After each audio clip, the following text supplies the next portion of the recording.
ஃபுட்பால்னு சொன்னாலே ரொனால்டோ தான். ரொனால்டோன்னு சொன்னாலே கோட். அந்த அளவுக்கு ஃபுட்பால் மட்டும் இல்லாமல் அவர் செஞ்ச நிறைய விஷயங்களால எல்லாத்துக்கும் பிடிச்ச நபராக தான் கிறிஸ்டியானோ ரொனால்டோ இருக்காரு. பட் அவரை பற்றி தெரியாத இன்ஃபர்மேஷன் நிறைய இருக்குது, வாங்க பார்க்கலாம். ரொனால்டோ அப்பாவான ஜோஸ்க்கு அமெரிக்காவோட ஃபார்மர் பிரசிடென்ட் ரோனால்ட் ரீகனை ரொம்பவே பிடிக்குமா. ஸோ கிறிஸ்டியானோ ரொனால்டோன்னு பேர் வச்சிடுறாங்க.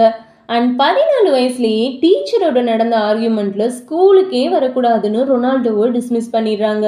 அதே வருஷம் லிஸ்பானுக்கு ரீலோகேட் ஆன ரொனால்டோ ஸ்போர்ட்டிங் சிபி அகாடமியில் யூத் கேட்டகரியில் ஜாயின் பண்ணுறாரு. பட் ஜாயின் பண்ண நெக்ஸ்ட் இயர்லேயே ஒரு சீரியஸான ஹார்ட் டிசார்டரால் ரொனால்டோ அஃபெக்ட் ஆகுறாரு. சர்ஜரி பண்ணாதான் மேட்ச் ஆட முடியும்னு சர்ஜரியும் சக்ஸஸ்ஃபுல்லாக பண்ணிக்கிறாரு.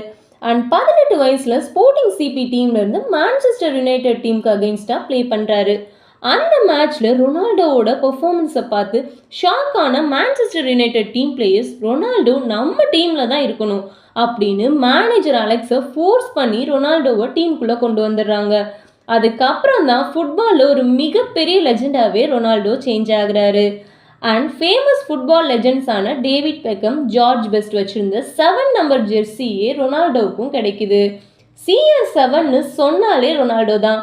அண்டில் நவ் ரொனால்டோவோட பாடியில் ஒரு டாட்டு கூட கிடையாது. அதுக்கு ரீசன் ரொனால்டோ அடிக்கடி பிளட் டொனேட் பண்ணுறதானா.